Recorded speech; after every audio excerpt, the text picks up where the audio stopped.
Yun, dito kami kumain kahapon, no. Ang lalakas na nga. Solid, no.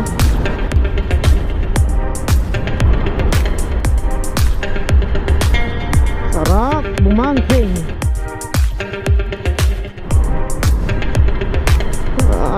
Pag ano, no. So tinataniman ng mga nyog tulad na lamang nito. Yan, napakagandang spot, no.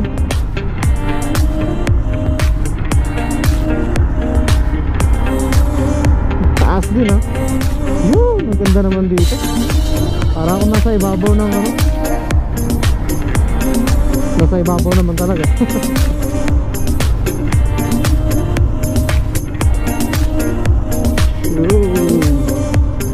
Grabe.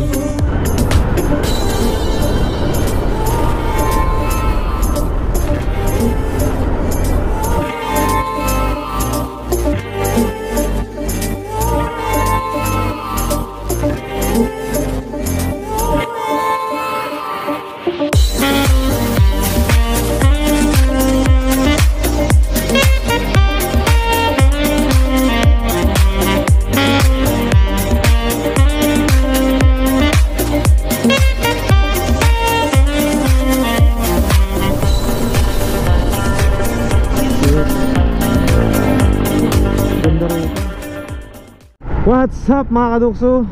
Welcome sa panibago na naman nating vlog. At andito pa rin tayo ngayon sa Dipakulaw, Aurora. Ay naman natin ngayon is pumunta tayo ng kasiguran dito pa rin sa amin sa Aurora, no? So mula rito sa Dipakulaw, pabiyahe tayo ng mga siguro kulang-kulang 2 oras. So 100 km din yun. Hindi siguro ko magpapatakbo nung gano'n sa may pagpapatakbo ko dati. Yun, dito kami kumain kahapon, no. Ang lalakas ng araw niya, no, dahil may bagyo sa ibang lugar. So ayan, mapalad tayo na maganda yung panahon, hindi umuulan. Pinagbigyan yung bakasyon ko. So yan, wala namang masyadong ganap. Basta ma-vlog ko lang, i-enjoy nyo yung view ng aming probinsya dito sa probinsya ng Aurora. Pupunta kayo dito is meron na kayong mga idea kung saan ba magandang pumunta, saan ba magandang magtambay, no? Yan, isa to sa mga spot dito sa amin. Pasyalan talaga yan. Shoutout tayo din ng ito eh.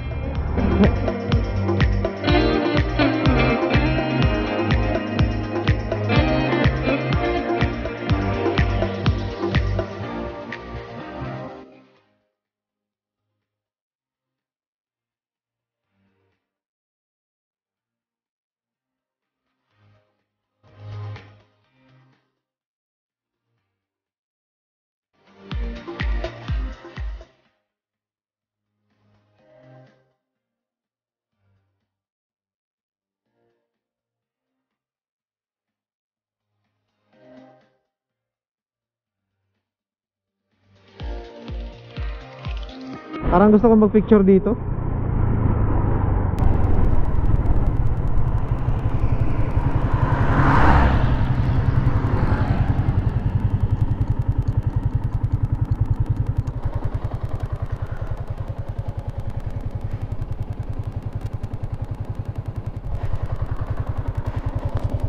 Alam nyo, dito sa amin napakaraming spot na pwedeng puntahan talaga. Okay lang pag galing kayo ng Manila tapos may trabaho, mag-out kayo ng Biyernes, pwede kayo pumunta rito ng biyahe kayo ng gabi, o kaya biyahe kayo ng Sabado ng madaling araw, tapos uwi rin ng Linggo ng hapon. Pwede yun. Nagbabalikan nga ako dati dito tuwing day off ko lang eh. Pero ngayon bihira ko na ginagawa kasi sobrang taas na gasolina. Di katulad dati na nasa 40 lang eh, 45, 47. Buti nga ngayon medyo bumababa na eh. Sharp curve. Ano, ang ganda ng tanawin dyan, no? Maahon ng kwarta.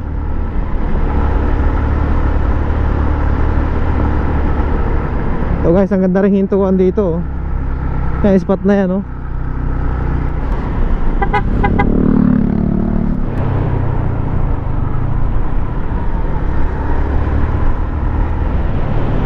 Yun, no?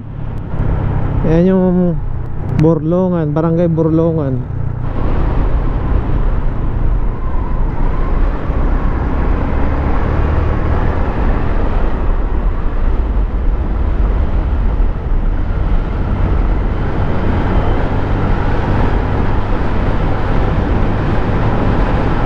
Sarap. Solid yung bundok. Ito talaga yung nagagandahan ko dito sa lugar na to eh. Puro mga bahay, tapos yung dito may mga bundok. Tapos yun, nakitang-kita mo yung pag ano, no, na tinataniman ng mga nyog, diba? Dito kasi sa amin, although pinuputol naman yung mga puno, pero pinapalitan ka agad yan ng mga saging tsaka mga nyog. Yan, so makikita nyo yung mga bundok na yun, no? Kaya okay lang, pinapalitan naman ng mga nyog eh. Barangay Janed. Ganda ng bahay oh. Grabe yung nilalagyan ng net dito eh, ang taas. Yung ginagawa ng daanan doon. May bahay pa siguro doon, no? Taas naman doon. Ito medyo delikado lang tong nilalagyan nila rito eh, oh. Taas niya.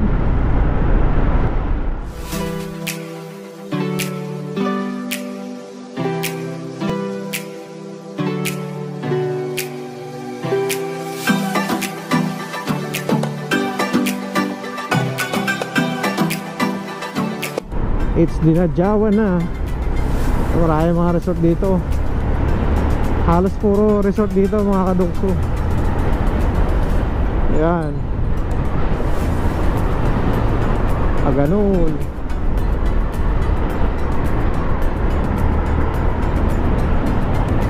Meron ding hotel.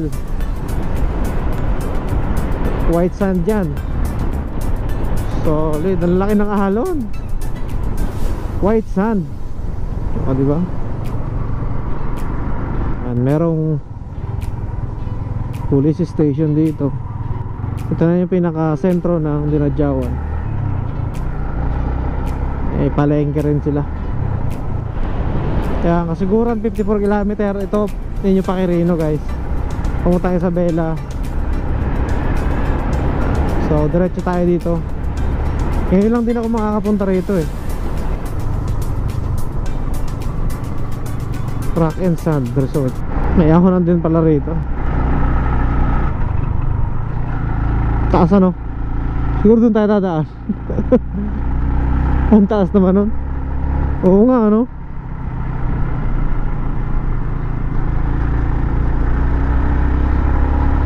Ganda pala rito. Para ako nasa ibabaw ng ano. Nasa ibabaw naman talaga. Ayun o. Sure.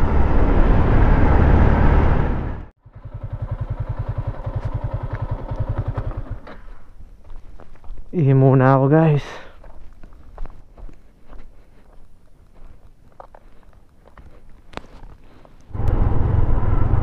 Shoo.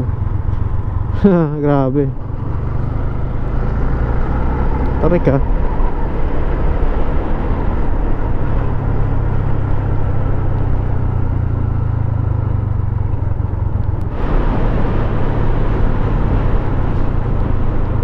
Shit. Saan pupunta yun? Solid bangkingan ano?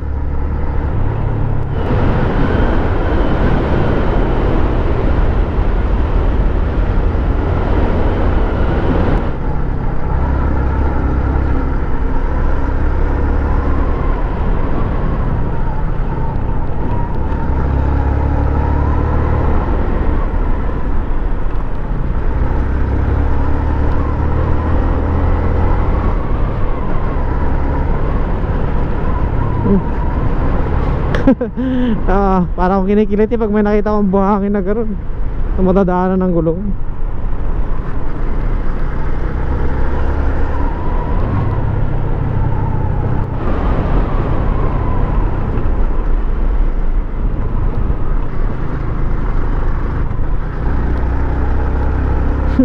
Grabe, taas naman.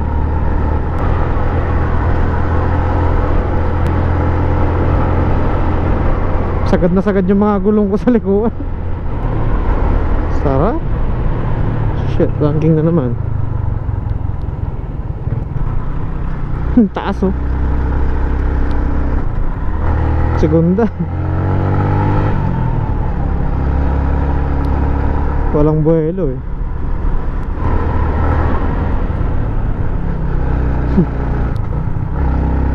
Taas. Anong kagandahan? Maganda yung kalsada. Barangay Abulig.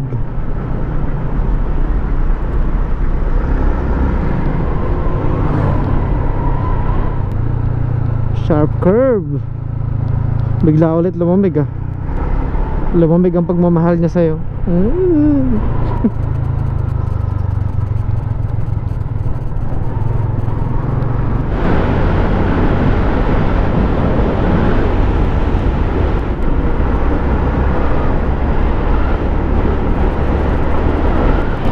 Wow, sobrang solid dito.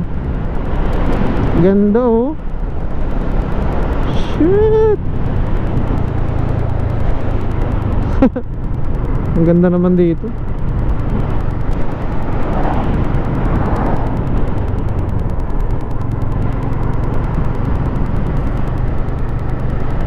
Ang ganda.